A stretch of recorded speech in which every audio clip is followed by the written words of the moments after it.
Okay, so we'll call to order and ask for a roll call. Sure thing. Rudaba, Sal Graven, Heidi Kelly, Present. Sid Garrett, Here. Martin Mannix, Here. Dan Burke. Here. At this time, we do not have a quorum, Mr. Chair. Okay, that's understood. Okay, so we'll skip over those items that require formal action and come back to them. Hopefully, if we have a person who joins us creating that form. And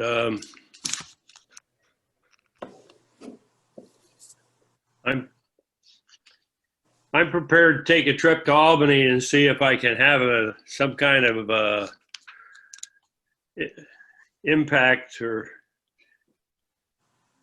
get down on my knees and beg the governor to see if we can get some appointments made to flesh out this board so that we can address this issue. And if we get a couple people appointed, we can have less of a problem. Okay. We are at a point where we would have public comment. Ken? Hello, Ken? Mr. Chairman, there is no public comment here. So. All right. Didn't know if you'd had anybody address that issue. Okay. Marty, can I jump in here? Because I think we have some new administrative team members that the council has not met. So maybe we could have some introductions. Okay. And I think the way we would have to do that is I would invite people who are here to introduce themselves.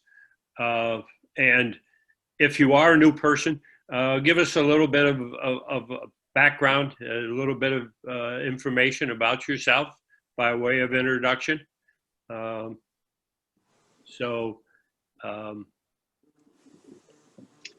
happy to go first, and alphabetically, I guess, Vice President Wahab probably afterwards.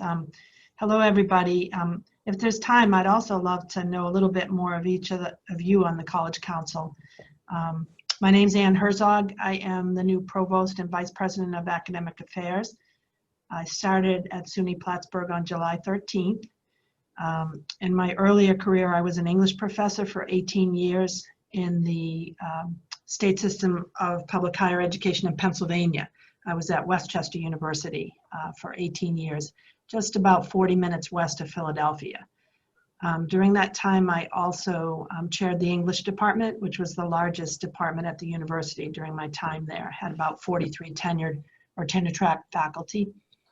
I'm originally from north of Boston and have a lot of family in Massachusetts, so I had been encouraged to pursue higher leadership by some mentors, and I did apply and moved to Springfield College in Western Massachusetts and was Dean of Arts and Sciences there for the past 9 years. Springfield is a small private college. You might also, if you're a sports fan, know that it is the birthplace of basketball. Basketball Hall of Fame is located in Springfield. So it's kind of exciting that we would have people like LeBron James and, you know, all kinds of major sports figures on campus all the time because we were renowned for our athletic sciences. So I was there for 9 years and then had started to feel that I had done the work that I could do there, given my position, how it was located at the college, given the identity of the college. So I started looking for other positions, definitely focused on the Northeast because I am a Northeast person, not interested in going to other parts of the country, but applied here at SUNY Plattsburgh and really like the size of the institution, the values of the institution, because in my career I've been very focused on student support, undergraduate primarily, although certainly we had graduate and PhD programs, doctoral programs, I should say, at Springfield. And also I was very interested in President Ignetti and what I had read about him coming in. I was interested in joining a team where I could, help with leadership towards greater strength at the institution. So I was very excited to have the offer. I'm living in Peru. I have with me my husband and my 22-year-old son. So hello, everybody, and I wish we could meet in person, but I'm happy to be part of this group. Welcome. Thank you. Good. Good morning, everybody. Thank you, Anne, for warming me up to this introduction. My name is Lizzie Wahab. I come to you from the great state of Maine. As my career developed in enrollment management, it used to be admissions 20 years ago, and then it became enrollment management. What I found my interest to veer towards is rural students. I found that diversity often does not include our rural population, and going to Maine really helped me solidify how we can be more inclusive towards our rural population. So coming to Plattsburgh, I come with that ethos of really growing enrollment, but starting with the diversity piece of including our rural population into that mix and helping to create access for that population so that they also have a level playing field. So I'm delighted to be at Plattsburgh. It reminds me of Maine a lot, and really happy to be with a team that understands that small colleges are the size of the college matters in student success, that we can really help students attain what they're coming here for in a very personal way and in a very productive way. So I'm excited to engage with all of you to learn about Plattsburgh and to learn how we can become a provider of access for the North Country. I look at our institution as almost a flagship for the North Country. So I really would encourage all of my colleagues to teach me more, to learn the culture so I can find those access points. I'm also delighted to be in a team with Dr. Ignetti. My major was biology in college, so it's always wonderful to have a mentor that has gone through what I'm going through. So it's an exciting time. And what I also love about Plattsburgh is that small college feeling. I went to a small private college in the middle of Georgia, and small colleges retain that feeling, and I think that's so beneficial for students, especially at a time as what we are going through politically in this country. So that's my platform, and look forward to meeting each and every one of you. Stop by Keyhole if you want to have a chat anytime. I'm on the 6th floor. Thank you. Welcome. Welcome. Welcome. And we also have Sandra Rizak, who's joining us for the first time. So hi, Sandra. So if you just want to let people know who you are. Hi, I'm Sandra Rizak. I'm an associate professor and chair of the sociology department. And I am here as the new presiding officer of the faculty, which is a role that Wendy Gordon has been filling for the last, I want to say like 7.5, 8 years. And so I will be in that role, and we'll talk to you a little bit more later in the meeting. Thank you. Welcome back. Welcome. Well, it makes it all the more clear how much I miss our having the opportunity to be together in person with each other. So look forward to the day when we will get together in person and get a chance to get to know and meet each other at a different level. So, okay. Excuse me, Ms. Herzog, did you want us to introduce ourselves to you and the new? Yeah, I'd love to know. Would that be all right, Marty, if we did it quickly? Sure. Which is hard for me. Okay, we'll put you on the clock, Sid. We'll start. I knew it. Okay, ready? All right. Marty is.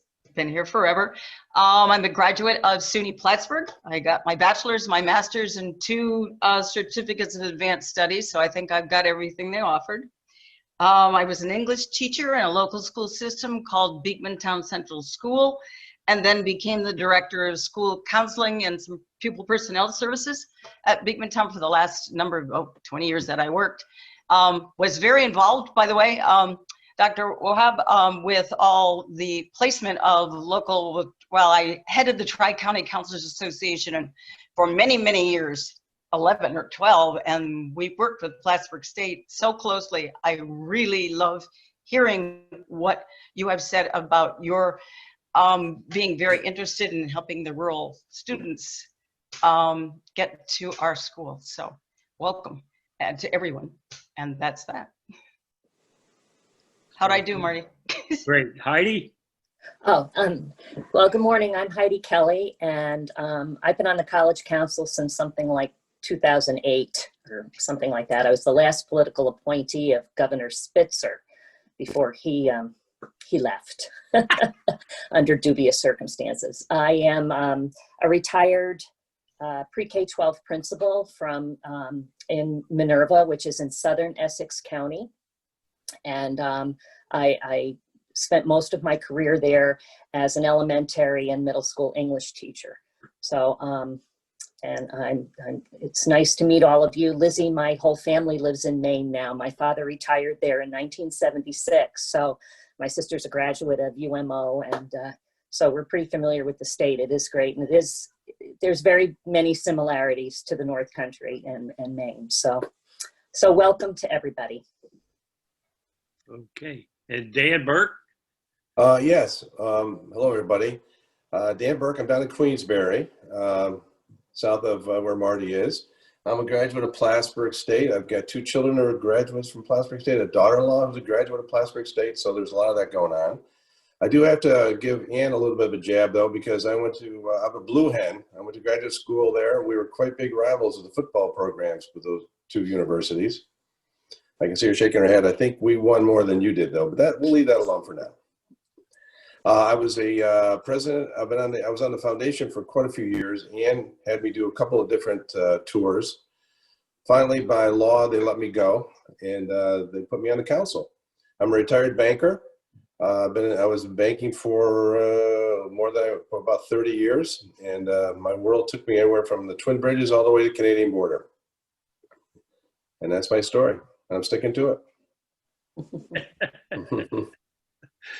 Hi, and I'm Marty Mannix, and I'm a Plattsburgh boy through and through. I wasn't born in Plattsburgh. I was born in Washington, D.C., of all places, but grew up in Plattsburgh. Went to school at St. John's, and then graduated. Went to Plattsburgh State. Graduated from Plattsburgh. Claim to fame, I was the first president of the Student Association.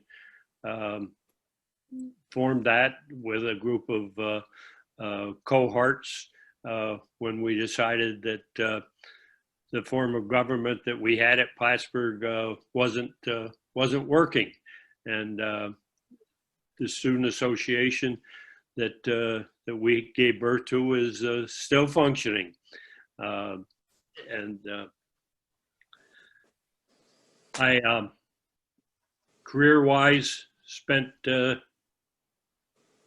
36 years in the insurance business, enjoyed it very much, but retired from that business a number of years ago to do some other things that I had an interest in doing. Had interest in some international charitable work with a firm called the Mission of Hope, and that did charitable work in Nicaragua, and community work here in Plattsburgh, and work here at Plattsburgh State. I was appointed to the council in 2000 and I think 7 was my appointment. No, maybe 2000 and 2008. 2008, I was appointed after Governor Spitzer had left office by Governor. Right now, it's escaping me. Nevertheless, but I've enjoyed the work of the council very much. One of the things that I have sought to do is to bring to the council people who are graduates of Plattsburgh or people who are committed to working in the interests of Plattsburgh, not interested in seeing people come to the council who just want something on their, well,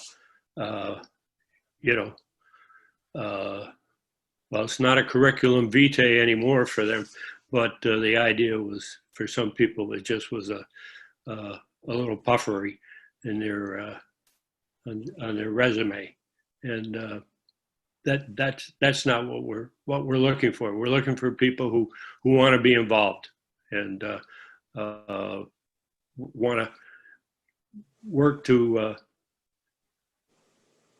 better Plattsburgh, to assist in what all of you are trying to do in bettering the situation here in Plattsburgh and helping the students, and so.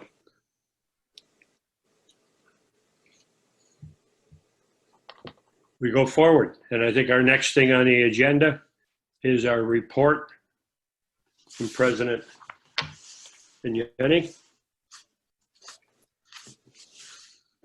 Well, thank you, Marty, and I do have a prepared report that I will share with Sue Gadway, so there's no need to take notes. And the other part I want to do before I begin the formal portion of this, I just wanted to express my heartfelt thanks to Heidi, to Sid, to Dan, to Marty for your service as members of our college council. Certainly your experience, your connection to the college, your passion are all very much appreciated. And I always feel that, you know, one of the strongest advocates we have for the college are the individuals such as yourself who have a direct connection and certainly can spread the good story of what we do here at I'll say SUNY Plattsburgh. I know there's a strong desire to say Plattsburgh State, and I'm learning to make that transition. So I'll, as an anecdotal piece, I kind of got fooled during the presidential search process. I was under the impression it was still PSU, but I was quickly alerted that that's not true anymore. But in any case, I wanted to just say thank you to all of you for your incredible dedication to the institution, and I'd say, you know, I enjoyed being your partner, and I think we're better for all that you bring to the campus. So thanks. Thank you. So with that, I'll launch into the official report. And my very first sentence essentially is good morning to the college council members and other participants that are joining us today. Oh gosh, what's this? I'm not going to be reading from this, so Ken, we can just go back to there. I think it's a little bit overwhelming to see all that text. Again, it's a great pleasure to provide my report to you today. And again, I want to draw your attention to an item that was included in today's meeting packet, and specifically, it's the President's 2019-2020 annual report to the Chancellor that we submitted to the SUNY System office on September the 1st. And you saw briefly a picture of that. You have all that in your packet. I'm not going to read from that. That would be both unfair and certainly too onerous, because you can read that on your own, and certainly I can provide you some highlights. What I will say is the President's annual report, it encapsulates the college's response to COVID-19. It provides summaries for each of the 5 vice presidential areas. It highlights pride points and accomplishments for the campus, and it outlines some specific goals for the upcoming year. So in this morning's report, I'm going to summarize that particular report that I sent to the Chancellor's office. However, the vice presidents who are with us today will provide additional context when they deliver their divisional reports to the council.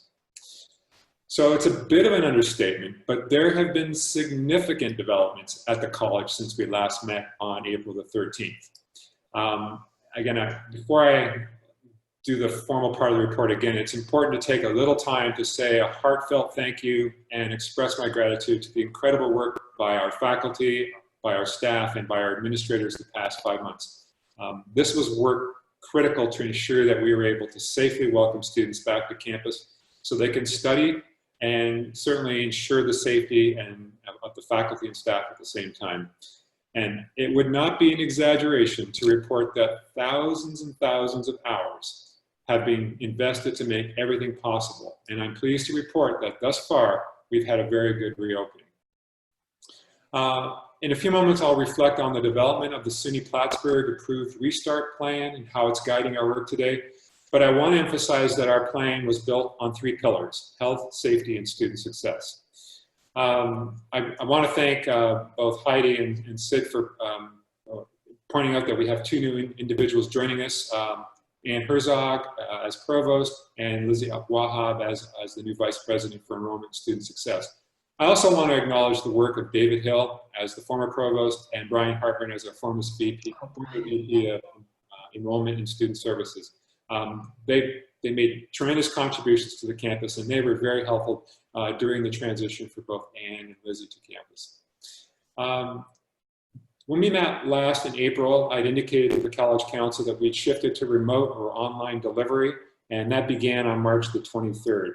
And the college remained open, but as you know, most employees did not come to work for the balance of the academic year. They worked, but they worked from home.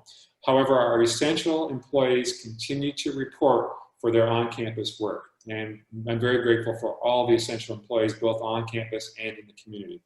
Most of our offices function remotely. However, student services, student accessibility services, and the EOP, or the Educational Opportunity Program, were only available through online platforms, but they continue to provide a high level of support and touch for our students. We also modified our grading policies to hold students harmless for the disruption, and our academic advisors provided outstanding guidance on issues involving graduation honors and minimum grades in professional programs to ensure that students knew the impact of switching to essentially a modified grading policy for last spring. And the college held online summer classes, but we had no on-campus summer programs due to continuing health and safety concerns. An interesting highlight was that our 2 spring open houses were held virtually with nearly 1,000 participants. And what I've been told is that actually exceeded the usual number of participants that we see for a spring open house. So there was a silver lining impact of the COVID. And as you all know as well, the spring commencement was held through a virtual ceremony. And due to the COVID-induced budget challenges, we have acted quickly to reduce spending, staffing, recruitments, and hiring have largely been put on pause or freeze, with just a few critical exceptions, and all non-salary related expenditures have been suspended for the balance of the 2019-2020 fiscal year. And I'll say very tight spending reduction remains in place today. So beginning in mid-April, the focus shifted on preparing for the fall semester. And this included a very deliberate, timely, and thoughtful approach to organize key information, to look at what alternatives we might have in front of us, and to gather data to inform decision making. And we received input from faculty, students, and staff that helped ensure both excellence and accessibility to our educational programming. I pulled together 5 targeted working groups to look at data, to envision what resuming operations would entail and require for on-campus, and whether we were going to be on-campus, remote, or in hybrid scenarios for delivery of instruction. And these working groups leveraged the incredible talent, skill, and innovation, and certainly the time to be both student first and to provide a significant educational experience. And I'm just going to list the names of the 5 working groups. The first working group was Operational Continuity, Health and Safety. And this included what protections, precautions, distancing, testing, tracing that needed to be in place for the campus. The second group was academics and instructional continuity. This group was focused on how we would operate academically, what formats we could use, and what the constraints might be. And more importantly, we considered aspects of the library, technology support, program evaluation, and in fact, pedagogy as well. The third group was housing and campus life. This was focused on where and how we serve students and where they would live during the semester. It accounted for how many students would be here on campus, what community housing constraints might look like, and it really made a deep dive into what the implications for campus life, activities, programmings, and athletics and related activities would actually look like. The fourth group was student support and equity. This group was focused on students, what students would need to have to remain successful, how we could support students, where that support would be delivered, and how it would be delivered. And this included basic needs support, so housing, food, social, emotional, and psychological support, and also involved some novel retention strategies. And we also developed detailed elements to ensure inclusion and equity in all aspects of campus life, and that students would continue to have access to higher education. And the fifth group, or the fifth working group, was admissions and student recruitment marketing. And this was an important group because it focused on how we could maximize the yield for the incoming class of 2020, and which I'm pleased to announce came in above our predicted target, and what we would need to do to recruit for the fall of 21. We examined what special needs exist for both our domestic and international student admissions, what events we would hold, the tactics, and certainly things that were related to student recruitment marketing during a COVID-19 event. And we also focused on how we could engage our alumni to provide support for our, certainly our recruitment efforts. SUNY approved and certified our fall restart plan on July the 3rd, and ensured it met all safety requirements that were detailed by the governor and the State Department of Health. The plan described our approach to return students, faculty, and staff to campus safely, and certainly had the flexibility to adjust as conditions warranted. Since July 3rd, the campus has followed the restart plan. For example, and again, this is not an exhaustive list, we have the implementation of a mask, social distancing policy, the establishment of the Cardinal Pledge, logistics to ensure how we would have low density of humans during the move-in to our residence halls, recalibration of classroom occupancy to meet distancing requirements, and the establishment of a very new fall course schedule that lowered on-campus density as well. So where are we right now? The first group of students came back to campus on August the 10th due to the mandatory 14-day quarantine for both international students and domestic students who were arriving from New York State travel advisory states. We quarantined students in Banks Hall, and that's our isolation and quarantine facility. We began a phased-in residential hall move-in on August the 17th, and that ended on August the 22nd. And residential life staff successfully moved nearly 1,700 students into our 9 residence halls. The semester began on August the 24th, and today, we're at September 18th, marks the end of the 4th week of classes. And at the moment, approximately 30% of our classes are in person or face-to-face, another 20% are hybrid, and the remaining 50% classes are fully remote. On August the 25th, Chancellor Malatras joined me on campus to announce our participation in the SUNY Pool Surveillance Test Protocol. This is a SUNY-developed COVID test that provides large capacity to test more than 100,000 people every week. We initiated the pool testing on September the 1st, and we've now tested 1,467 students. The first 3 rounds of pool testing have yielded no positive cases. In fact, our campus has not reported a positive case since August the 22nd, which is 27 days ago, and our testing team is now scaling up to increase our testing numbers to about 1,000 per week for the remainder of the semester. I want to say that we've been very clear for months about our expectations for adherence to the Cardinal Pledge, which includes avoiding large gatherings, wearing a face mask, social distancing, and seeking medical help when you're ill. Student violations will continue to be addressed by the Office of Student Conduct. So finally, I want to shift our gaze to the year ahead. In my annual report to the Chancellor, I included 3 goals and 9 objectives, and I'll review them very quickly. Goal number 1 is to execute a successful fall campus restart and a spring semester. Objective number 1 is to reopen the campus with health and safety as a visible continuing priority. The second objective is to serve and support students well, both remotely and on our campus. And the third objective is to advance strategies to grow enrollment and retention and initiate building a strategic enrollment management plan. And I want to just indicate that we are driven in our restart plans by safety, student access to higher education, efficiency, agility, and a focus on our student-centered mission. We have followed the CDC, the New York Forward, the Department of Health, and other applicable reopening guidelines in our planning process. And I want to assure the College Council that we've been mindful of our imperative to support all students who bring different needs, different concerns, and different questions. As a residential campus, our delivery of focused academic life skills and development tailored towards the current environment is critical and was a priority in our planning.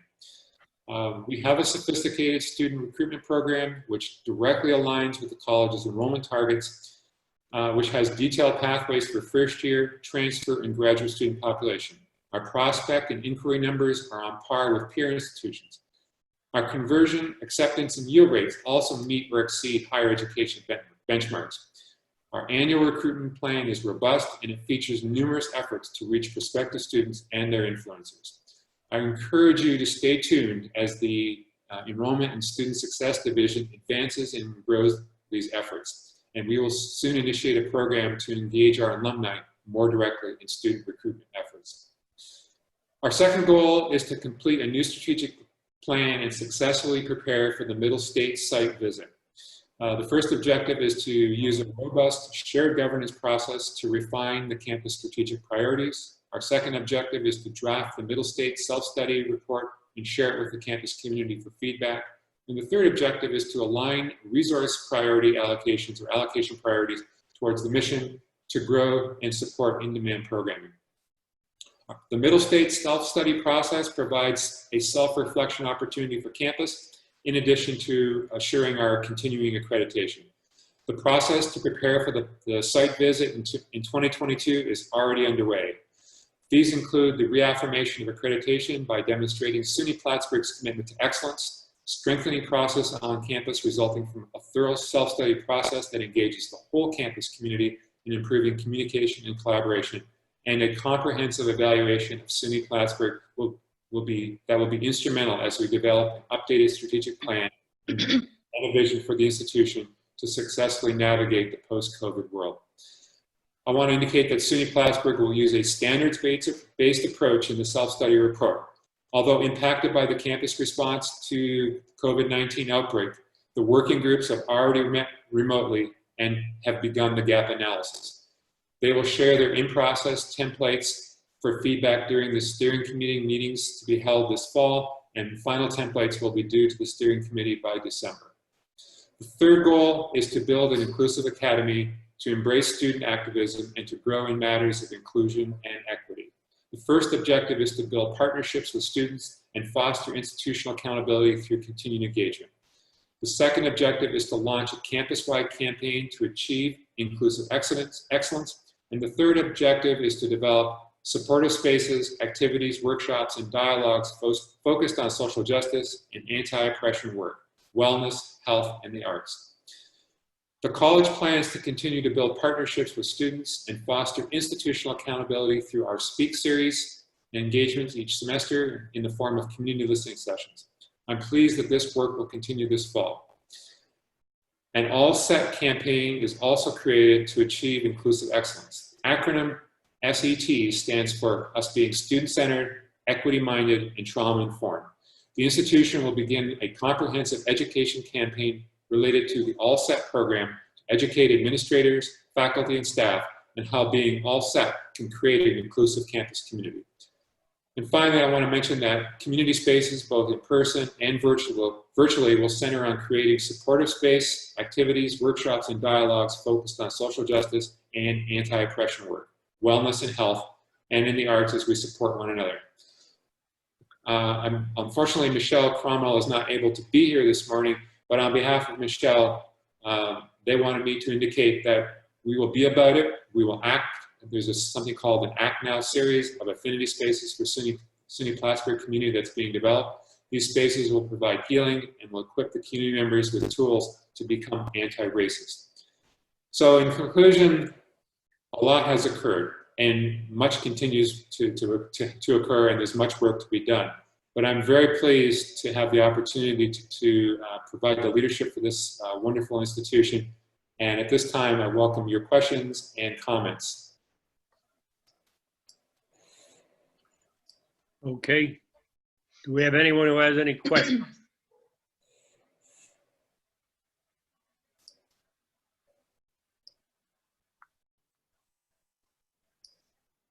Alex, this is Dan. Hi, Dan.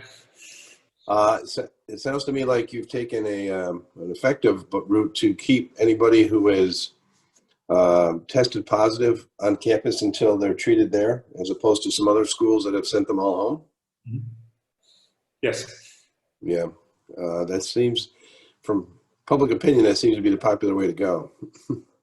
Yeah, unless you have 800 people, then you kind of have to do something else. You can't keep them on campus. I was talking to some people from Oneonta. That's, wow. Yeah. Yeah, they had to take a different approach. Right. So within our planning document, Banks Hall is identified as the isolation and quarantine facility, and it has approximately 107 rooms that we can use for either purpose. We are also keeping an eye on what Oneonta did. They ran out of quarantine and isolation space, so they then turned entire residential halls into isolation and quarantine facilities because of the quick rise in cases that they experienced. So I think what you're pointing out, Dan, is it would likely not be the right thing to do to simply say to these students, go forth. I think it's important to be able to maintain an isolation and quarantine period of 14 days to ensure that our students, when they did depart from campus, if that was the need, would not be a risk to the community. Yeah, okay, thank you. Yeah, for a lot of students, they may have to travel substantial distance, and somebody's traveling on a train or a bus. How many people are they going to infect? Right. Yeah. So.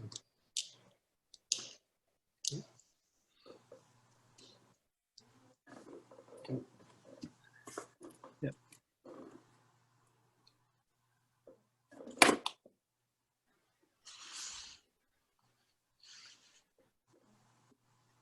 Well, thanks everyone for the opportunity to provide my report. Appreciate it. Yes.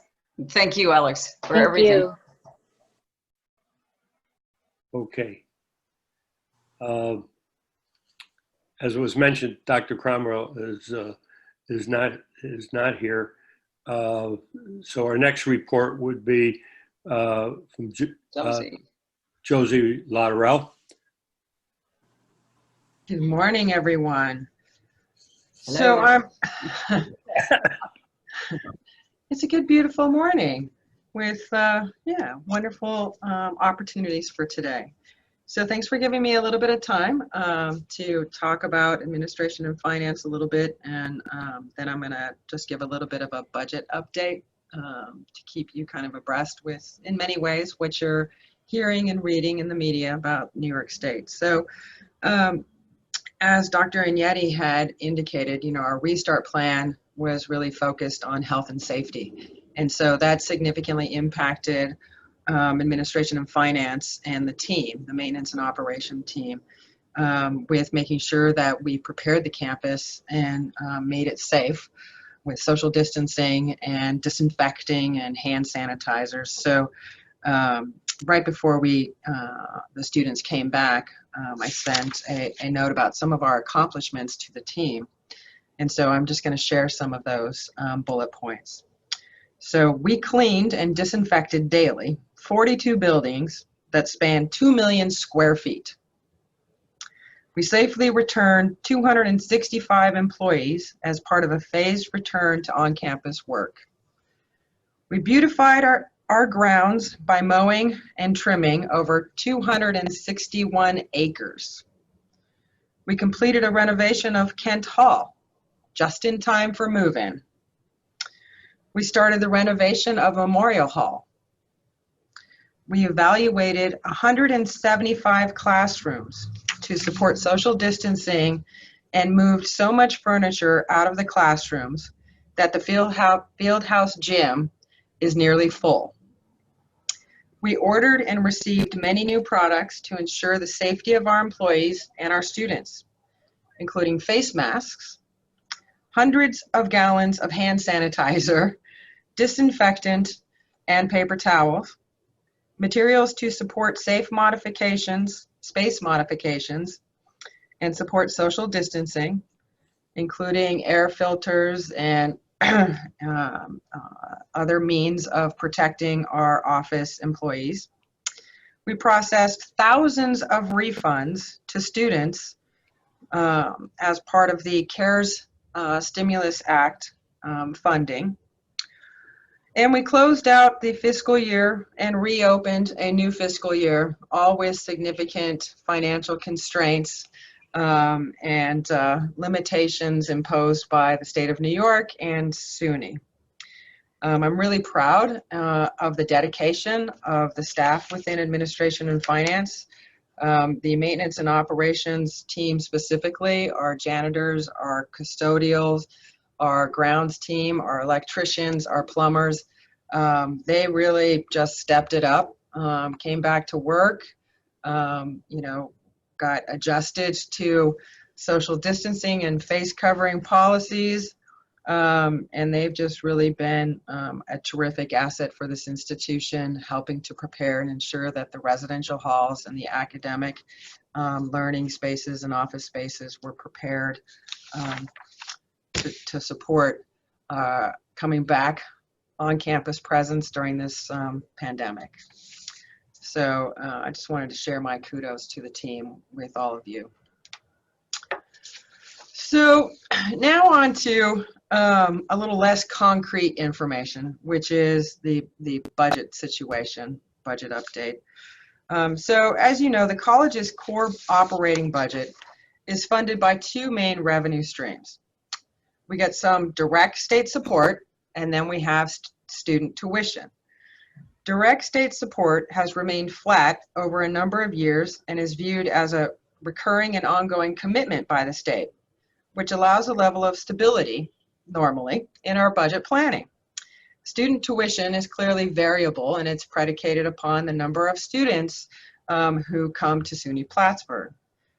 So the college is also comprised of many support functions, including our dormitory residential hall program, other fee-for-service programs, as well as like summer term and study abroad programs. And these functions are not supported at all with any state support. Rather, they are supported by the revenues that they generate. These operations have been severely impacted by the pandemic, and regrettably, these negative impacts will continue in the years ahead. Our annual fiscal year, as you all know, goes from July 1st through the following June. As of today, we have received only 85% of our 1920 last fiscal year state direct support for that fiscal year that ended June 30th. So we received 85% of our direct state support. The college has not received any direct state support for this current fiscal year. And the timing of any support and the level of the amount of the support at this point in time is unknown.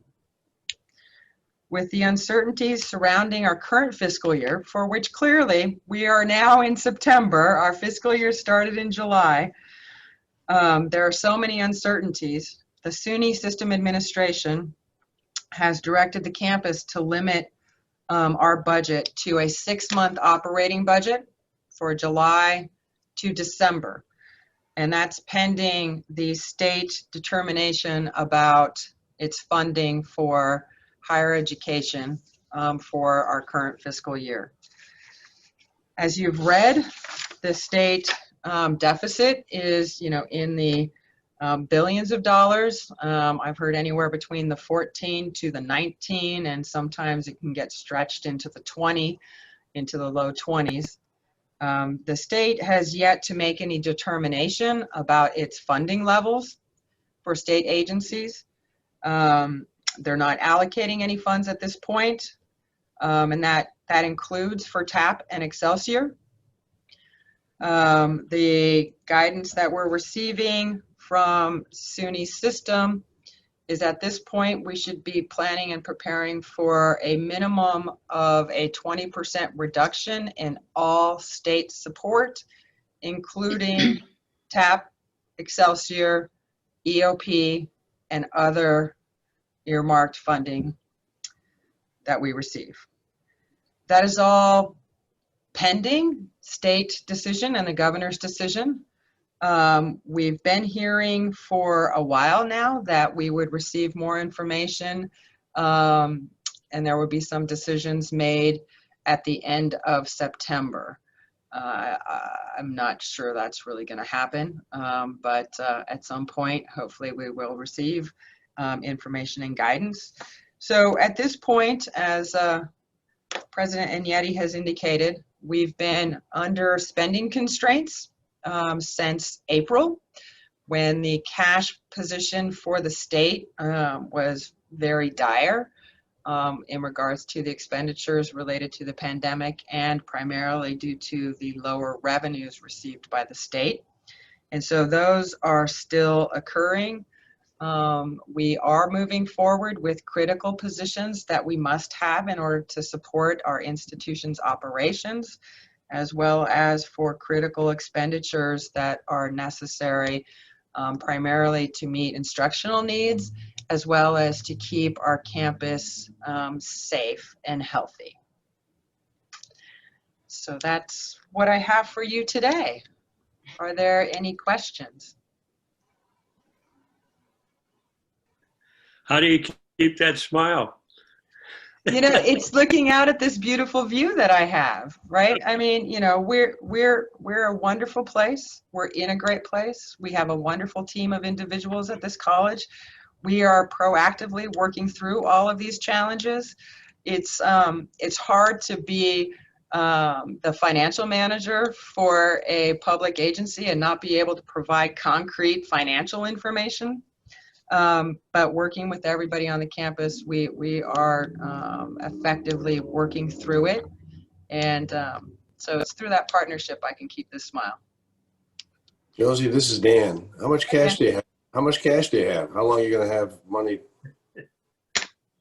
Well, that's an interesting question. That changes every day. So we're doing fine right now.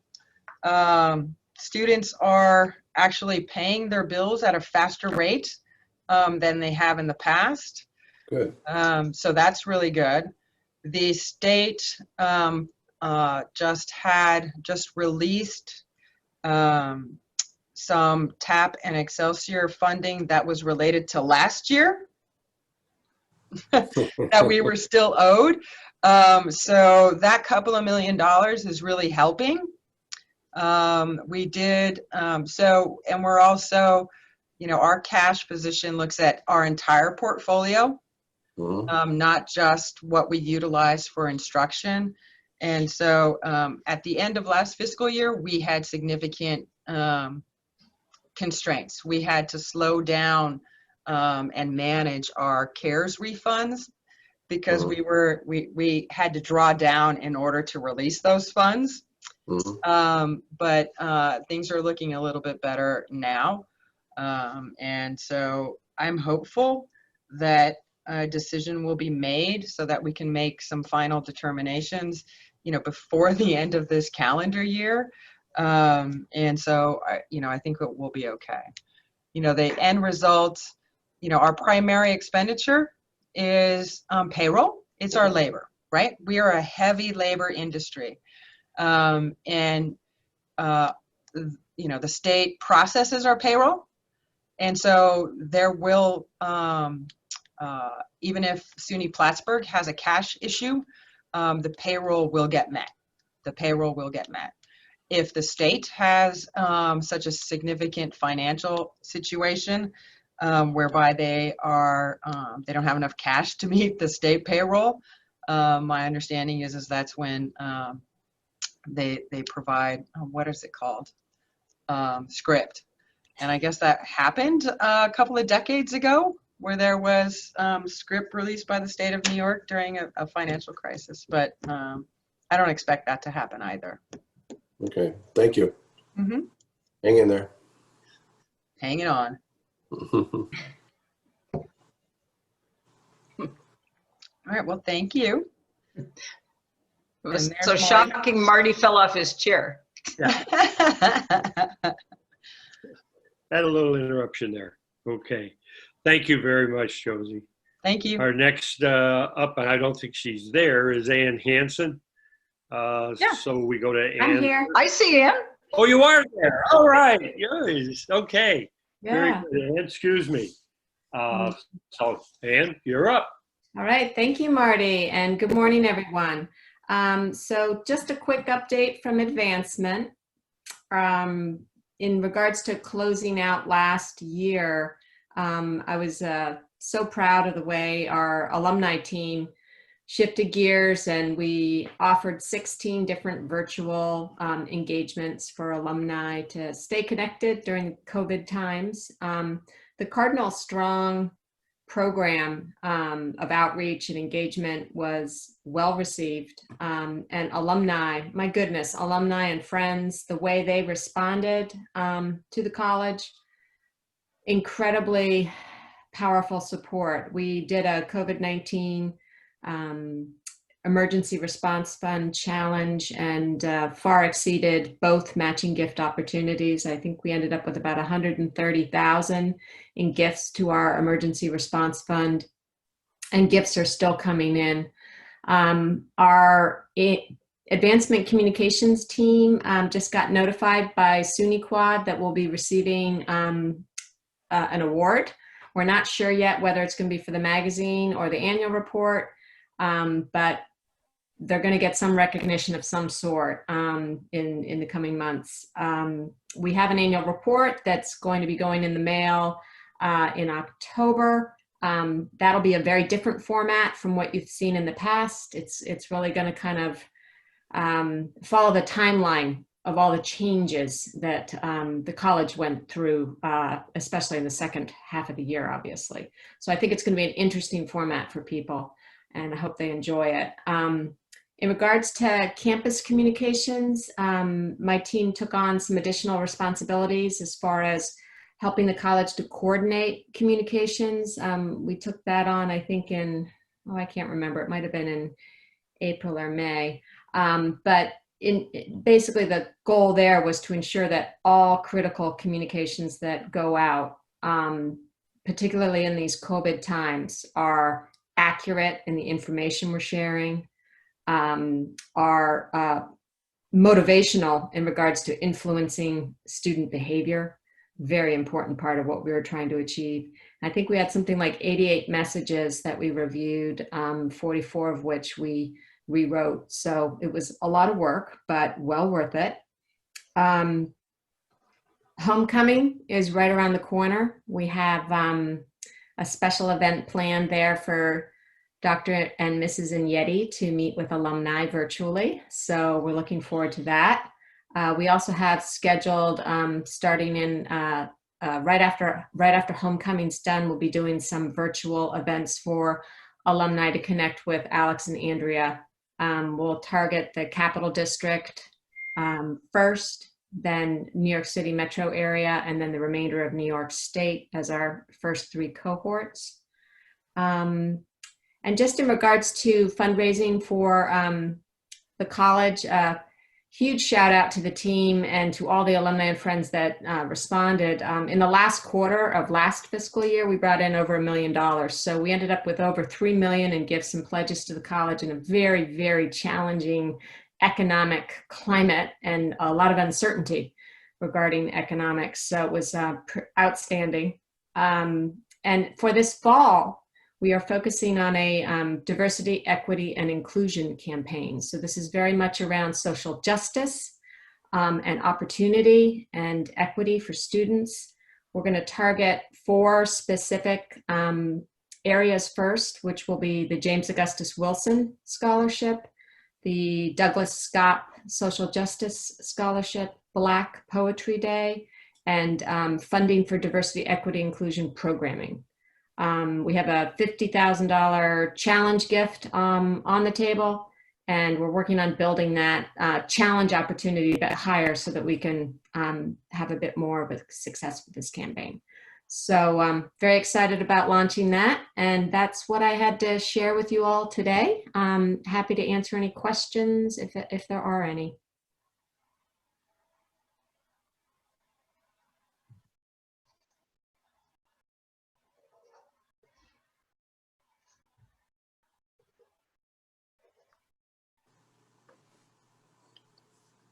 Nope, I'm good.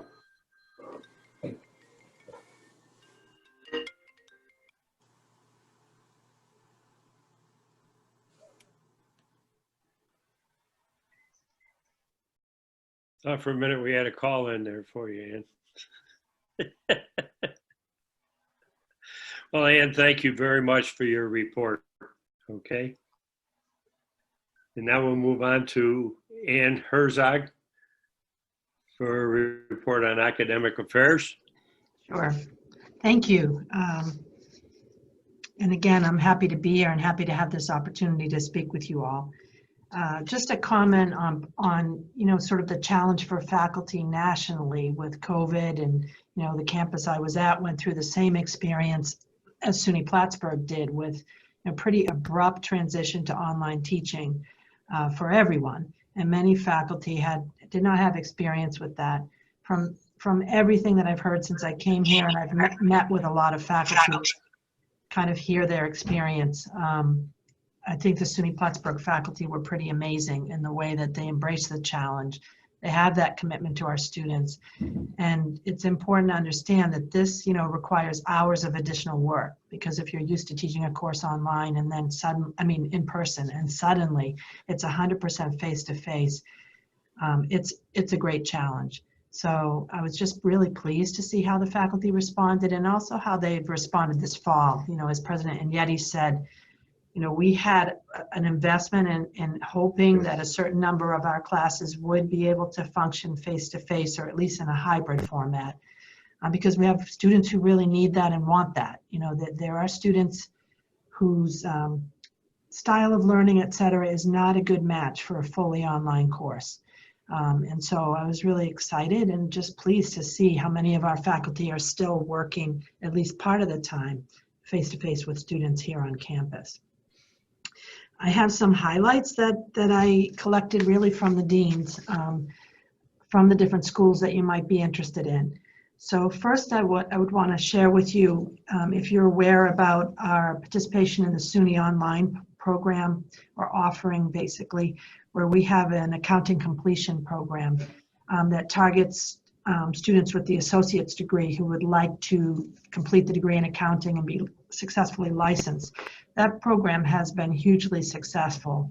I believe the current student count is 257 students. That's a wonderful thing for SUNY Plattsburgh to have. And of note is that the students are primarily a slightly older bracket age-wise. They're not traditional 18 to 22-year-old students. It's, I think, 25 and upwards into the 50s, and largely female students. So it's really kind of exciting that we're tapping into a need across the system through that program.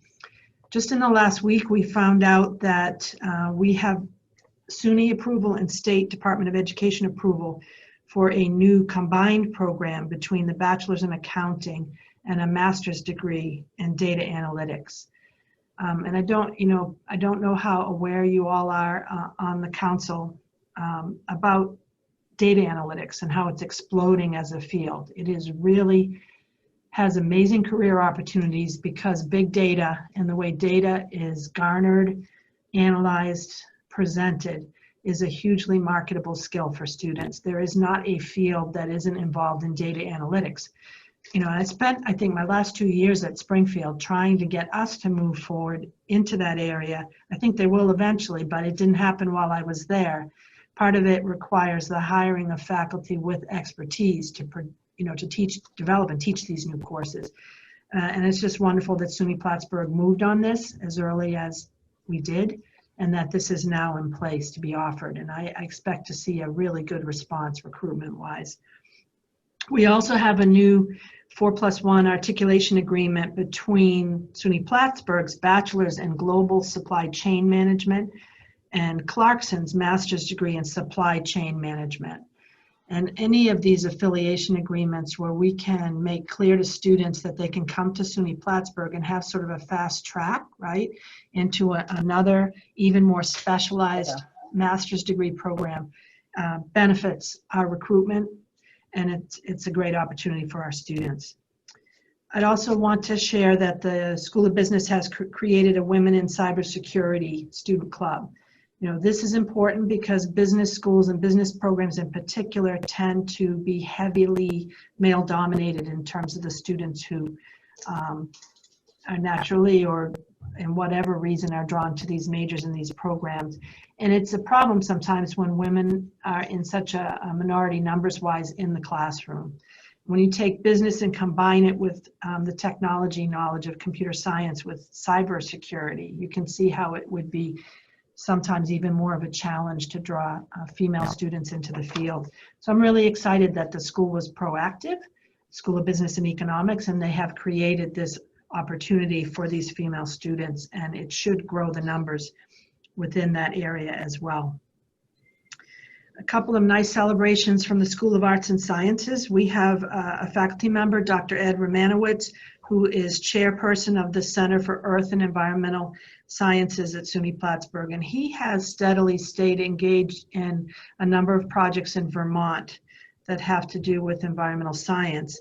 He was part of a team who did an extensive project, completed an extensive project on groundwater contamination in Bennington, and this team just received a 2020 Environmental Merit Award from the EPA. So I thought that was wonderful to learn about him. And I've been trying to work with the deans to make sure that we're celebrating these kinds of accomplishments by our faculty as much as we can, because they are also a recruitment asset. When families and students look at the website, somebody's interested in environmental studies, and they see that somebody like Dr. Romanowitz has been awarded, honored in this way, it's another piece of evidence that SUNY Plattsburgh has wonderful faculty opportunities for student learning.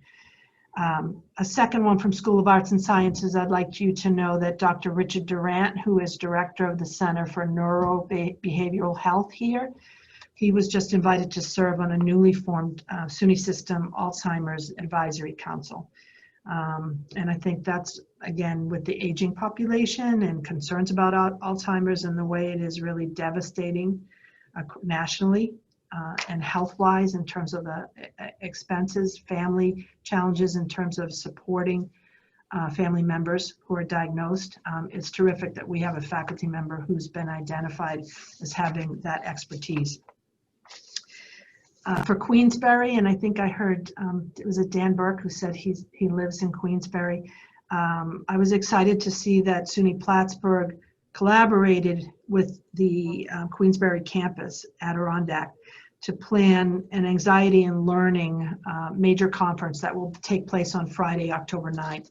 It's going to be virtual. It's available to all of our campuses as well as SUNY Adirondack.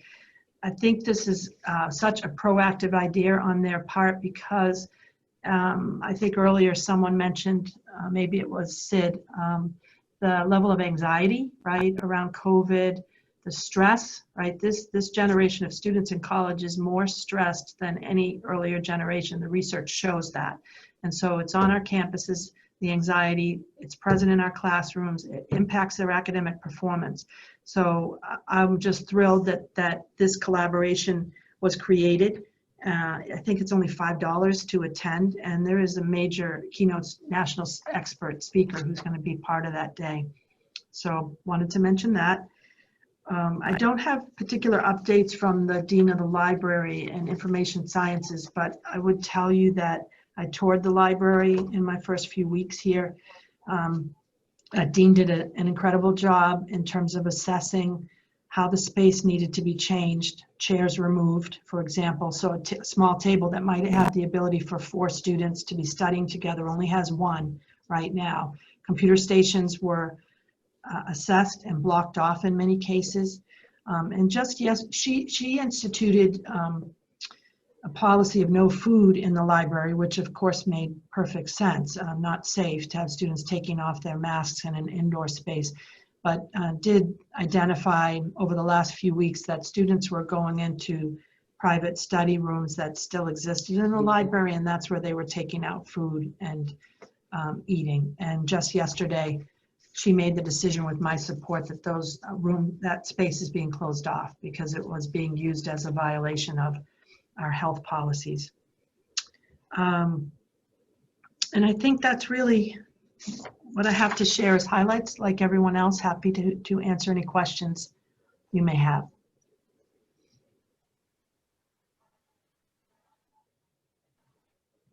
None here.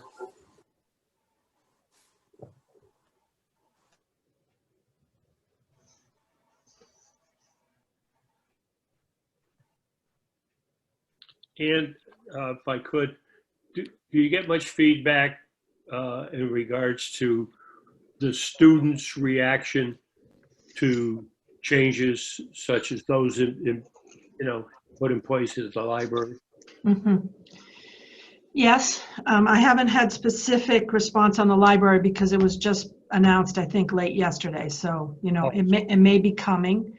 One thing I don't know if President Agneti emphasized this enough in his presentation, but he spends a lot of time walking around campus talking to students, just face-to-face talking to them. I want to do more of that, but I'm still adjusting to the volume of emails and the volume of work that I have in this office. I don't get out as much as I would like, but so he's often talking to students and shares their responses with us. We also have, and we had a wonderful meeting about a week ago in the President's Cabinet with a leader, an elected leader to our student group.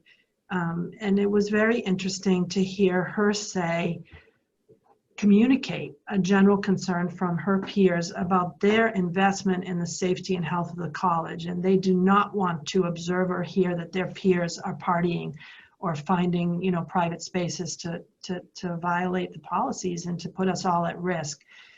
And I think that plays into the fact that we've had that 0% positives coming back in these pools, because in addition to all the communication work that Ann Hansen's area and the work that Josie's area did preparing for students to return and the plan for safety, the students themselves have to commit, and so far they are.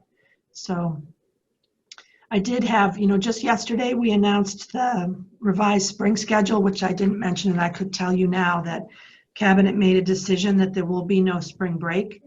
And that decision came through several weeks of discussion and also consultation with Dr. Camello, the director of our health center. And she had a serious concern about students going away for a week to various places and then returning to campus. So we will not have a spring break. We announced that to the students. The first 2 weeks of the spring semester will be remote for everyone, and that is in part to allow us to phase back the density of the student population on campus, to have some time to have our staff deal with the quarantining and isolation that may need to go on, and also the increased testing expectations, which we know are coming from the SUNY level. Once that announcement went out, I had an immediate response from one student saying, "You're not giving us a spring break, but your faculty just keep piling work on." And I'm okay with faculty who pile work on, because it means that we're maintaining a rigorous academic expectation for our students. So that's my response in terms of student feedback. Yep. Okay, thank you. You're welcome.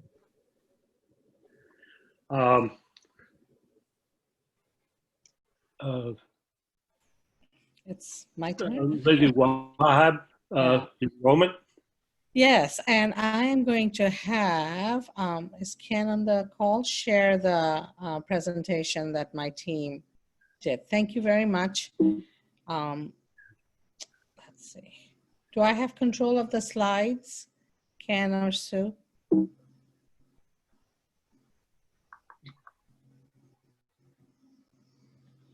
Okay. Should. No, I do. You can indicate to me when you want the slide. Okay, great. Thank you. Thanks. Good morning again. I'm going to report on enrollment and student success. First, what we're going to do is just go back and give kudos to the team that brought in an incredible class 1920. So the next slide, please.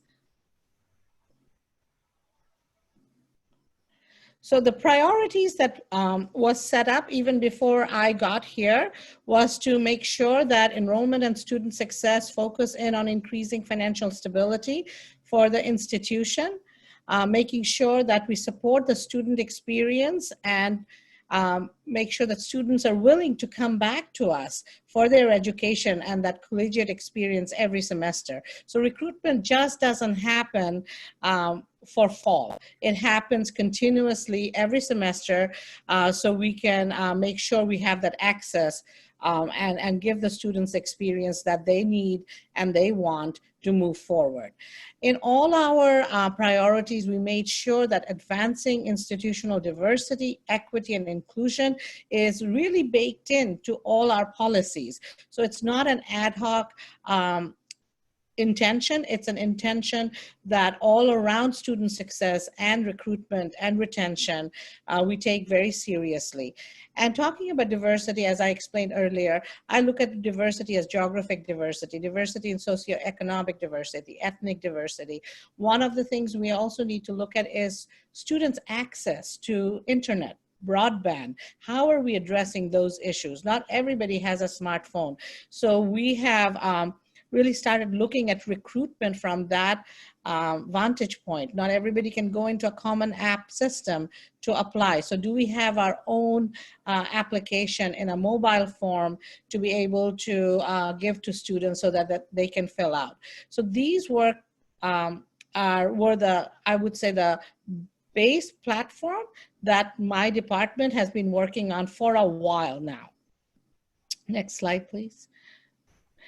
So the highlight of 1920 would be the institution brought in 2017 students in fall 19 and in spring 2020. This was augmented by us bringing in 1,753 new undergraduate students and 264 new graduate students. The graduate numbers are increasing, which is wonderful for us as we see growth in both undergraduates and graduates in tandem. We had 36,000 Cardinal fans at home games last year, 21,191 student health and counseling visits. As you know, that number is going up. With the pandemic, the need for student mental health has been in the focus, and we are doing everything possible in terms of face-to-face meeting, but also remote meetings so that we can really expand that access for our student body. Our students had 6,600 project help hours, and that's the community service that Plattsburgh is so known for, that we are a part of the community. We're not divided away from the community. We are within the community doing this. 4,408 jobs were posted at career, from our career services people, and 920 career development appointments. Again, you will see these numbers hopefully next year increase. Remote has done one thing, which is really open up access. So people who are normally shy to come in and do a face-to-face interview now has the option of Zooming in. So that really helps the playing field for all of our students. With vigilance comes increased number of calls. So our university police logged in 3,602 calls. We had last year 2,224 resident for students in residence hall. And to show how much we have de-densified this year, right now we have 1,639 students. So many of our students are remote, as Alex explained earlier, and then we did phase in, move in, to be able to really stick to our pandemic restart plans. 833 students served in the were served by student accessibility services, which is headed up by a wonderful colleague, Michelle Carpentier, who's really worked one-on-one with students to make sure that they don't fall through the cracks in all this hybrid, remote, face-to-face, that we are not missing students. Many people we help by offering them services to come from downstate to North Country. As you know, Amtrak services and many of the bus services have halted to Plattsburgh due to the border closure. So we have found ways to make sure students can get here safely, and for last year students to return back home safely.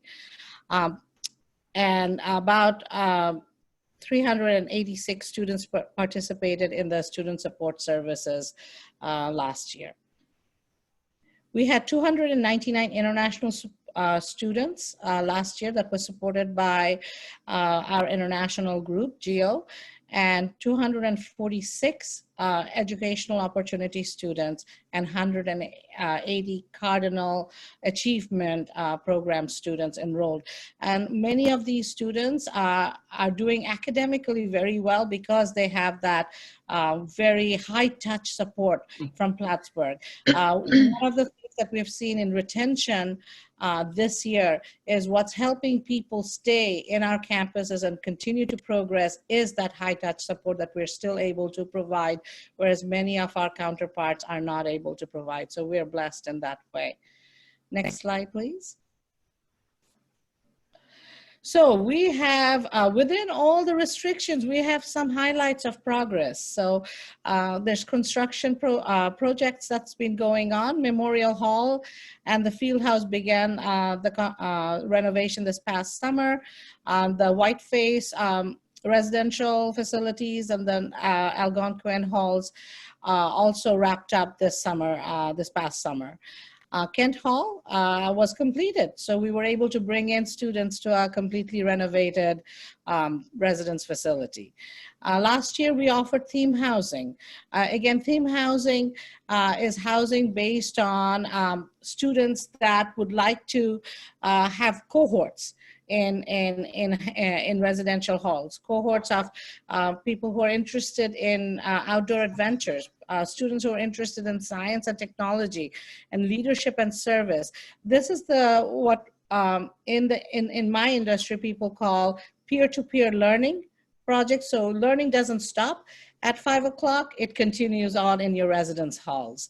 So it is a 24-hour peer-to-peer learning engagement opportunity that works well, again, works very well for rural students, bringing them out into the community and helping them have those affinity groups where they can really blossom and do well.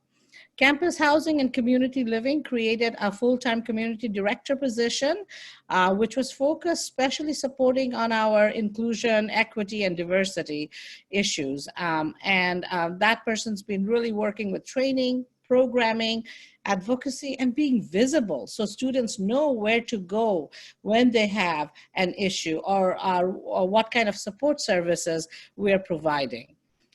University Campus Police is a wonderful group of people that not only keep our campuses safe, but they have an ambassador program, which is like a community network of students that help students follow the rules and follow the law. So we have much less violation. When there's a community watch, a student to student reminding of rules, it takes off a lot better than when it's just the authorities reminding students. So that interaction I'm very proud of here at Plattsburgh. The Center for Student Involvement also worked with Title IX to make sure that all organization officers receive Title IX training. So that was very important, and that was the highlight of our fall onboarding. Again, students know where to go to seek support, where to go when they have serious concerns. And that was an important training, and what the processes are. The process has changed dramatically this past fall. Guidance coming from the Department of Education, and we made sure all our clubs and organization officers were trained on that. Student Health and Counseling Centers offered a peer support group for LGBTQ students. Our counseling centers and our health centers are very student-facing, very student-forward. We've got people, again, as I said, helping to meet with people, not only face-to-face, but Zoom, one-on-one meetings with a lot of privacy, so that students feel comfortable reaching out for the support services and the resources that we here at Plattsburgh provide. Next slide, please. So looking ahead, 2020, 2021, again, it's been a challenging year, but our team has really looked for the silver linings.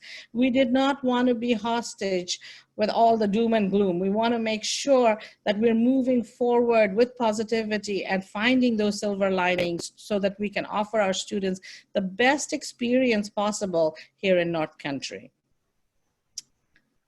Next slide, please. So this is a quick snapshot of what happened this year. So this fall 2020, we welcomed about 907 first-year students and about 415 transfer students. Some students that had stopped out decided to come back and progress through the academic progress process, about 136 students. That's a number that's very important to me because, again, reaching out with diversity, equity means helping students come back if they have stopped out for one issue or another. We had 252 graduates this past year. Of our student body, 62% are female, 38% are male. So, our work is cut out when we see these statistics, right? We want to make sure that we have a level and even platform. So we know that we need to direct more attention to making sure that we're serving all genders with equity and inclusion. I'm very proud of the fact that our ethnicity markers are growing, but they're growing meaningfully. They're growing in a way where we can be able to support diversity, equity, and inclusion, again, from within, not as ad hoc. On our campus, as Alex noted, that we have both face-to-face, remote, hybrid courses. 50% of our students that are here at Plattsburgh are in the School of Arts and Sciences, that being our biggest school. 18% and growing is our business school. And then about 32% is education, health, and human services. We work very closely with our 5 top community colleges that send us students. We call them our feeder partners. Steadily we want to increase that list. We want to make sure that our community colleges as well as our high schools, the feeder high schools, increase the interaction. So I'm so delighted to see in this group people who have been in the high school and can really take that conversation of access and equity and inclusion and really supporting students for the whole 4 year. We don't only recruit students for a fall, as I said, we recruit students so they're going to be alumni of Plattsburgh. That's very, very important to who we bring in. So we were really excited to see that the top 5 community colleges and high schools are engaging with us. And believe it or not, even with all the pandemic safety requirements, they are asking for face-to-face visits. High school counselors are reaching out. For many of the SUNY schools, when they go to the New York area and say, we're coming down from North Country, they're told by many of the counselors, follow Plattsburgh's procedures. That's how they've done it. They have a really good protocol laid out for safely visiting high schools this fall. All this is again led by a fantastic executive director, Carrie Woodward. She's really led the charge in not only increasing students, but making sure that equity piece and that rural piece comes in. Carrie is a resident of Plattsburgh. She has her children in the Plattsburgh school system, so she deeply understands the importance of what we are doing. So it's not just a professional goal, it's a personal goal. Next slide, please. So again, what really energized me when I came was the support for student experience here at Plattsburgh. I lead a team that's very, very dedicated in scholar success. We had 3 All-American scholars, women's and men's hockey, baseball teams receive the ABCA award. We had many fraternities and sororities providing community service hours.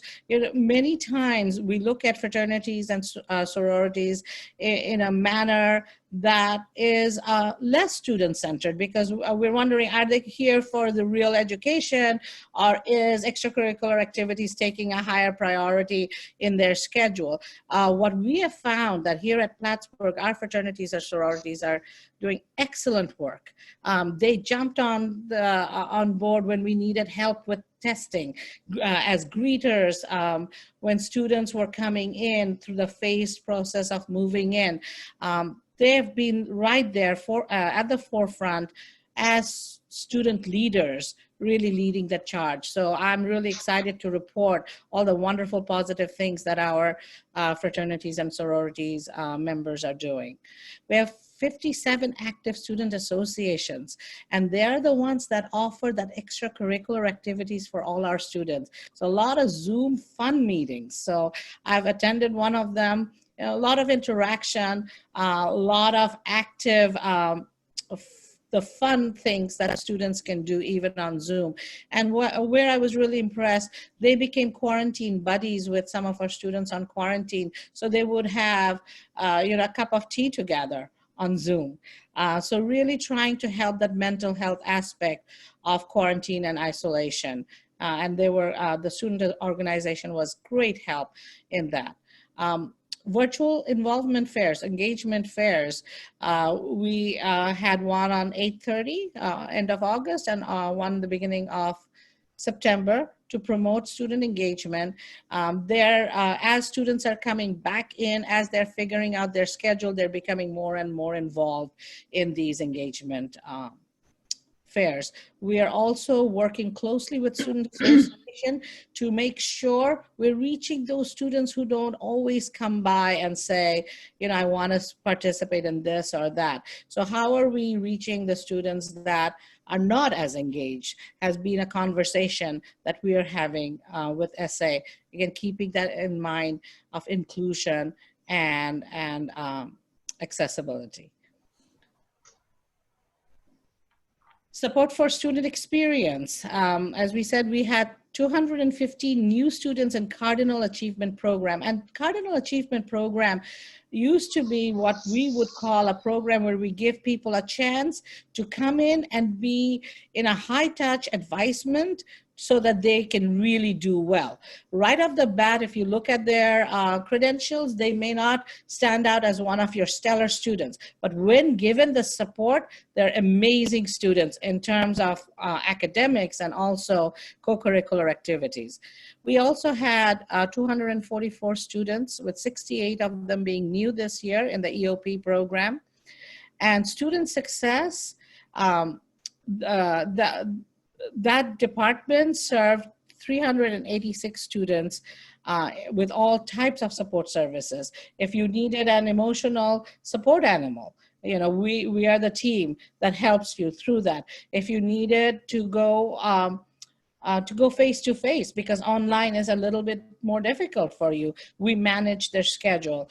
Once they were on quarantine, we had to put a lot of students on online, and we managed that. So really trying to service all of our students right at the forefront. For international students, we have 233 international students. 64 are taking courses from outside the US in a remote fashion. We are expecting a larger group that came in the fall. We're expecting a larger group in the spring because many of them deferred due to visa issues. So that group is managed by Jackie Vogel, who has been managing GEO for a long time. We held student orientation remotely, 3 live sessions, and also we held small group sessions. Again, I look at Plattsburgh as a high-touch place, so we tried to fit in as many small group sessions that we could so we could reach many, many students. Our graduate and professional school virtual fair is coming up. We just got registered for it, and we have 90 schools who have registered for those fairs to look at Plattsburgh's graduate offering.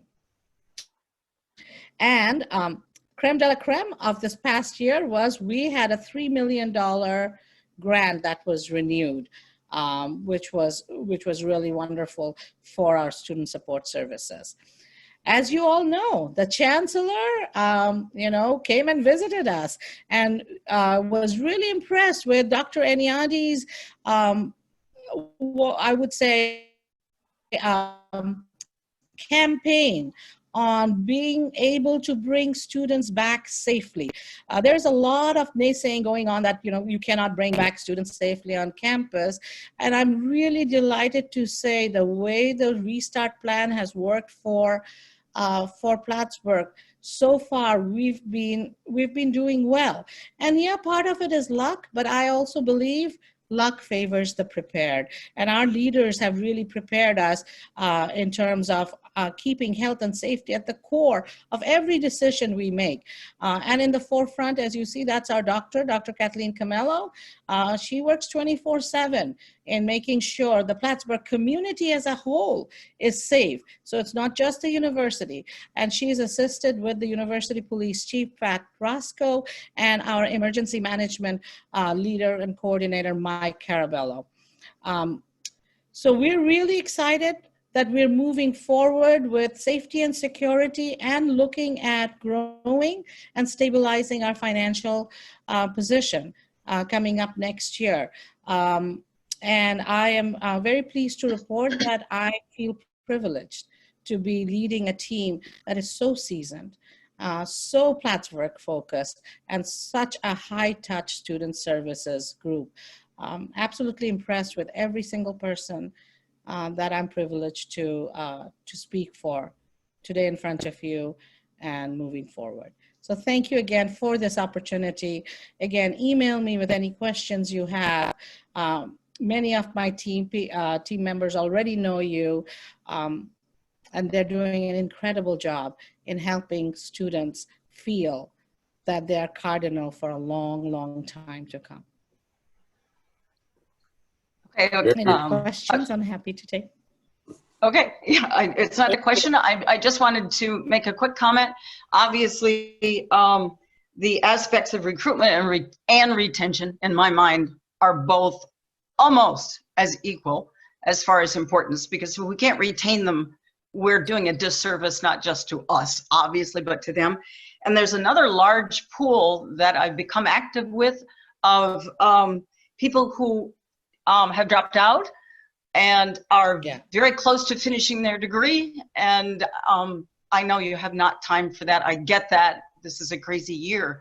No, I do have a lot of time for that. I can have a person for that. That is so important, again, for our community members who have had that happen, so their lives can be enriched and improved. And I would love to see someday. And Sid, I will connect you to Michelle Carpentier. She's been doing a phenomenal job. Yes. You know Michelle. So she's doing a phenomenal job in helping stop outs, which they stopped out for some reason or the other.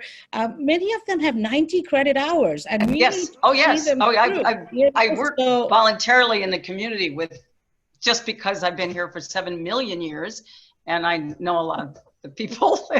Oh, beautiful, beautiful. Yeah. So let's talk offline, because that's an important population that we can bring. And again, Plattsburgh, the city of Plattsburgh, and the university are one in, the city is our campus, right? And the area is our real Yes. campus. So we want to make sure that those access lines are open, clear, and we are able to really, really help them move forward and get to that attainment, and then position them for the job that Absolutely. they're ready for. Thank you.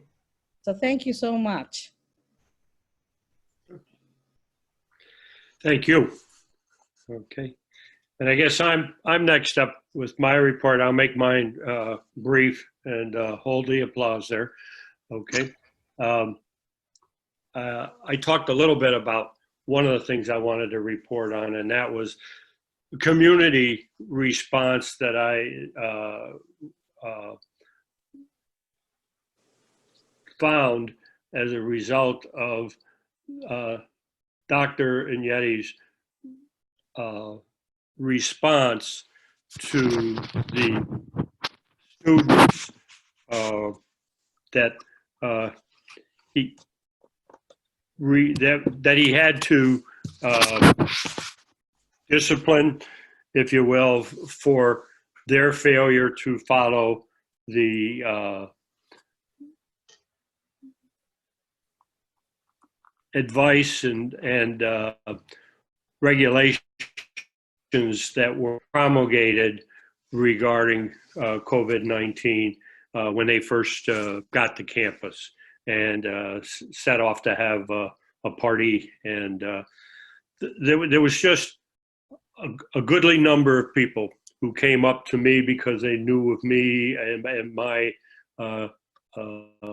relationship with the college, and wanted to take that opportunity to tell me how much they agreed with what occurred and what the college did in response to what happened. They liked the decisiveness of the action that was taken. They liked the fact that the college was providing both discipline and an educational opportunity, a track, if you will, for these students to return, to learn from their behavior, and to have an opportunity to return. I was pleased to read in the paper this morning that it looks like approximately 75% of these students have gone through the process and have returned.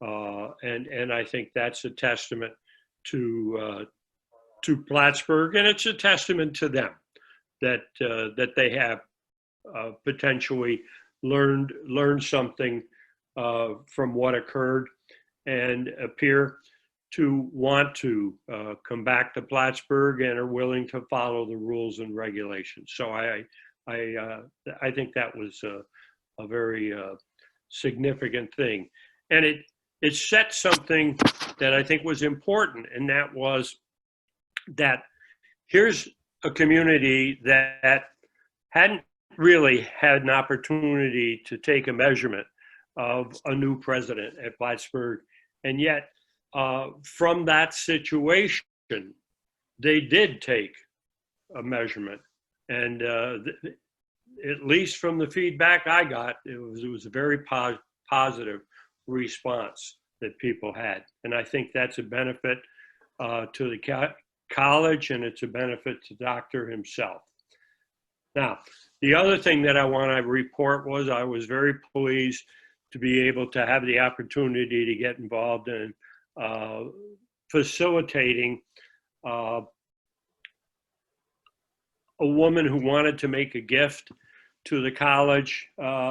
Everything came together in an amazingly short period of time. She was leaving to go to Florida, and she wanted to make this gift. And I got together through Ann's office, and Faith Leach in that office jumped to the quick and got involved. And Jackie Bogle got involved, and it's a marvelous gift, not something of not fantastic value, but it certainly is not it is a gift of value. There's no question about that. But it will, I think, serve to be a wonderful, welcoming gift there in Jackie's office for foreign students when they come, because it's a marvelous heirloom in the Japanese culture that will be provided. So it will end up there very, very soon, as soon as some work is done there on the campus to fix up the area where it will end up residing, and then it will get out of my garage, okay, and get over there. So we've got that done. But so enough with that. Now, if I can get this to move. Tell me what we do. Can I add something to that, Marty? Yes. Just in regards to, because that particular gift discussion started out with a possible gift for the Plattsburgh State Art Museum. And it just reminds me that I really should have shared with the council members that the college received a very, very special gift from Noriko Hasegawa. And I think many of the local, especially local council members, will remember that she lived in Plattsburgh for many years and learned to paint with Ed Broel, and went on to become quite an illustrious and very successful artist. And we've done many exhibits of her work over the years, and she has a permanent exhibit at the Museum of Women Artists in Washington, D.C. I mean, quite an amazing artist. Anyway, there's many pieces of her work in the Feinberg Library. And sadly, she did pass recently, but she left us over $300,000 for an endowment in the Plattsburgh State Art Museum to further protect and preserve the collection of the museum as a whole. So I just thought, for those of you that might have known Noriko and seen her artwork, that you would like to know that. Wow. Yeah. This is, yep. And what I didn't say in what I was talking, which I meant to, what was great about the gift tied two institutions together. Masabi Tobias was the lady who made the gift, and the gift, while it was directly a gift from her, she did it in part in memory of her husband, and he was a vice president at the medical center. So here's the reason she's in Plattsburgh was because she came to Plattsburgh with her husband, who took the job at the medical center. And she fell in love with Plattsburgh and had a great affinity for any number of people from the college and whatever. And she just thought the college might be the perfect place for this collection of figurines to end up at, and whatever. So it tied together the community and the college and her family and that. So it was just a good gesture on her part, and more than just a gesture by far, certainly. Okay. All right. Now, moving forward, campus governance, Sandra Rezak. You there? Yes, I'm here. Hang on. Hey, I thought you were. Yeah, yes. Just have to unmute myself. Okay. So, hi again, everyone. This certainly is a challenging time for faculty, staff, students, administrators.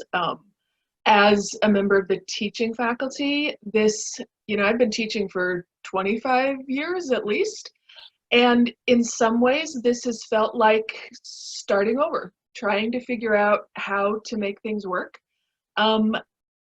It's challenging. It hasn't been all bad in that regard, though, because one thing that I have been seeing among faculty is some really robust conversations about teaching.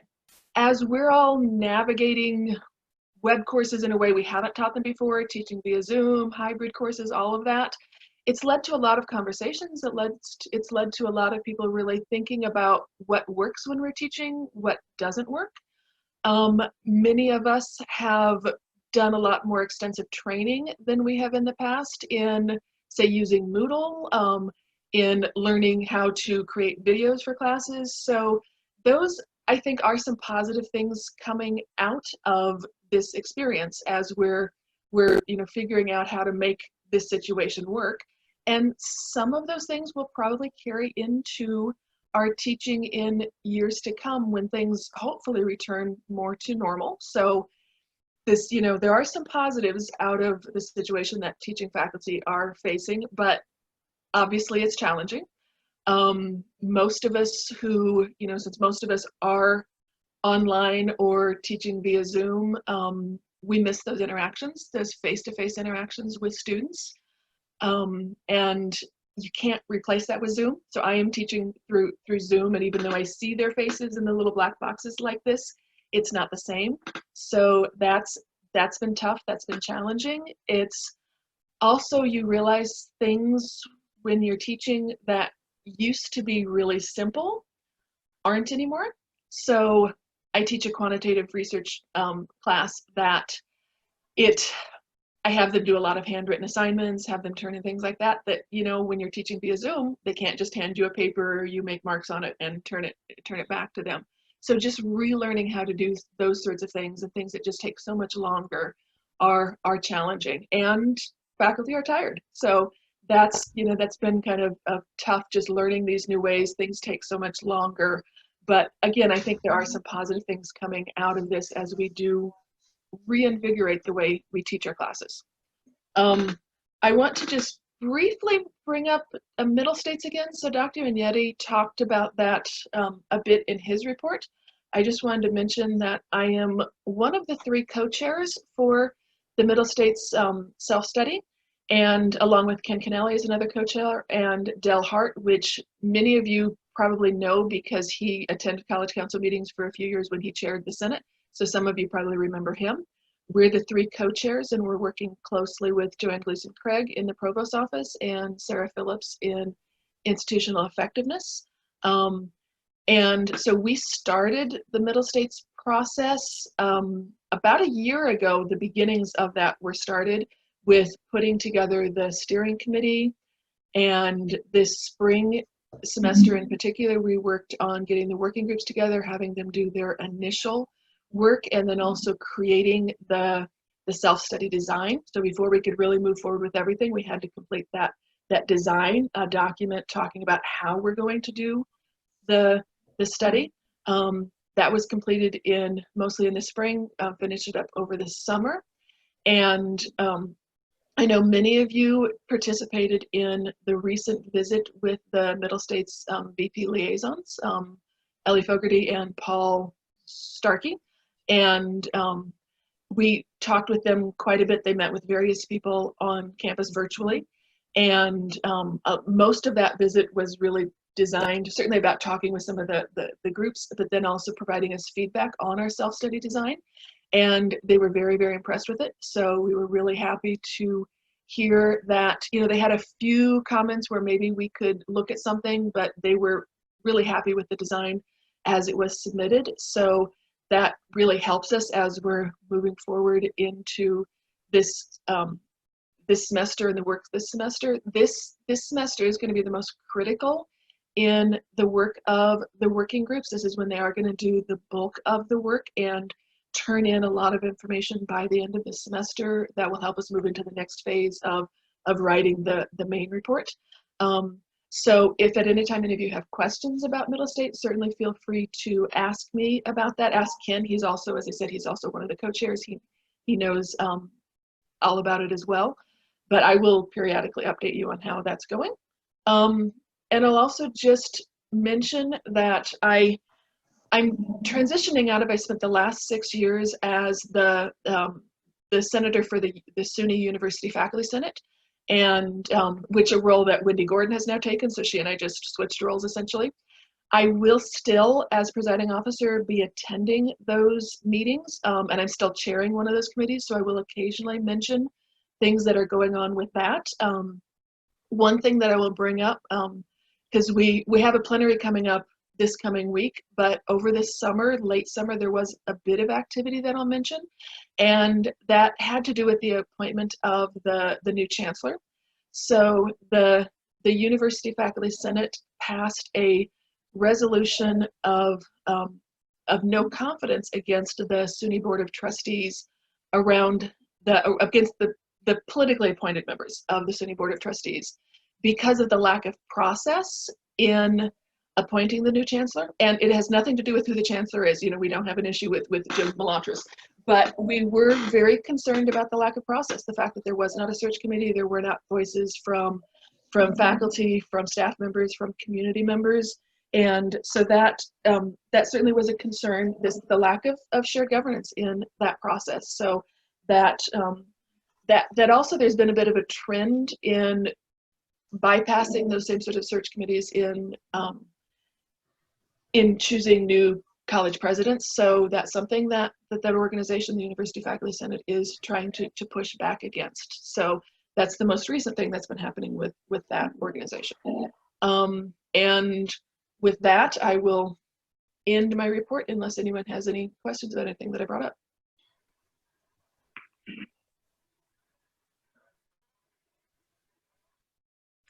Thank you very much for your report. Thanks. Okay. Before I go forward with the next report, I kind of jumped over. Is Rudaba Ahmed? Mr. Chairman, she's not attending today, so we just proceed. All right. Okay. So, do we have anybody here from?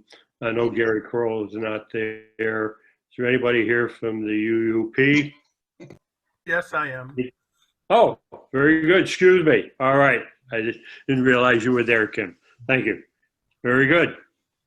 I don't really have a whole lot to report. One of the things that the chapter is working on with the Provost's office is looking at the development of a process to look at for electronic files for the review process for faculty.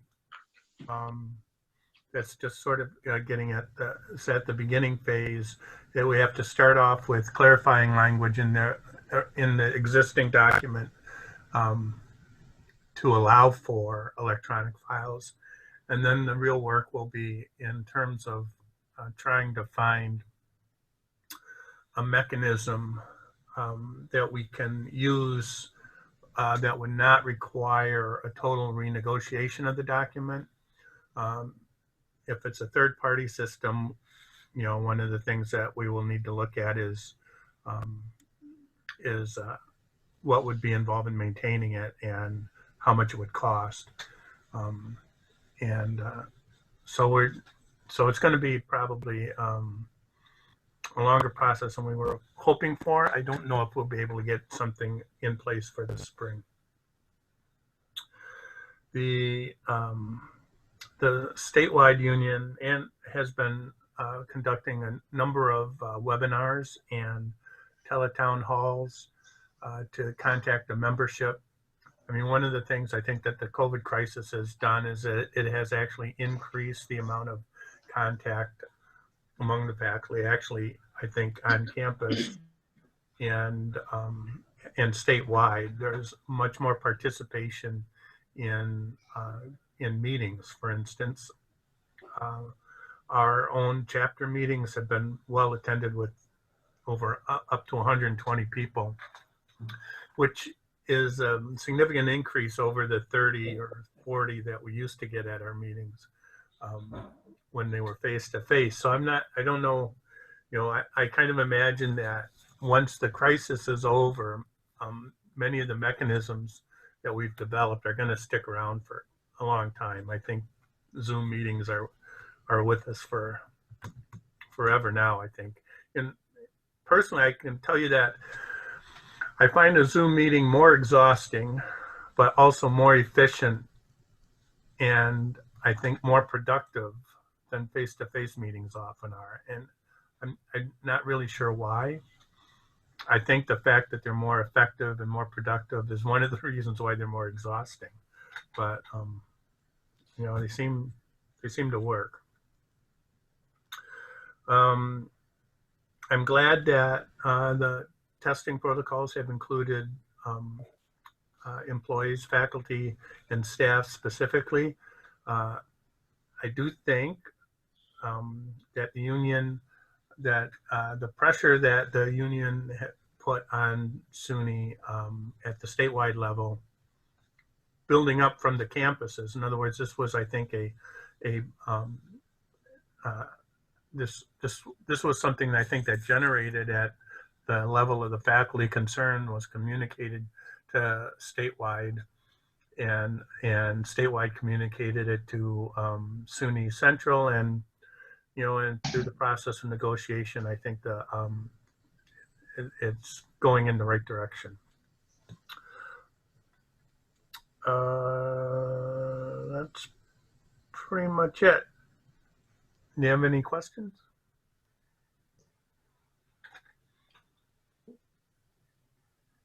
Okay, well, thank you very much for your report. Okay, and I'm assuming Ethel Facto's not there. She is not. Okay. Any old business to come before the council? Any new business to come before the council? I just want to thank everybody. You know, your jobs are so difficult under the best of circumstances, and you know, the way that you have, you know, risen to these new challenges is really commendable. So thanks to everybody for all your hard work. Yeah, I certainly second that, Heidi. That is my sentiment. I echo that too. Great job, everybody. The results speak for themselves. Thank you. Okay, as long as I need a motion that we adjourn. I'll make that motion. I'll second it. Heidi makes a motion, and we have a second by Sid. Okay, all those in favor signify by aye. Aye. Opposed? Okay, carried. Our next meeting is scheduled for November, come on. 16? Yes, Yes. November 16th, the 20th. Right now, it's scheduled at 1 o'clock in the afternoon, and they are looking at utilizing the Maury Conference Room over at Redcay Hall. If you're familiar with that room, Tiny. we could handle the distancing in that room if that's allowed. So hopefully we may be able to get together in person, you know, and meet in that room. But we'll know more as we get closer. So that's where we're at. So, okay, thanks everyone for Thank you very much. Nice Nice to meet you. For your time. Go through all of this. And thank Yeah. you. Okay, Be well. bye-bye. Have a good week.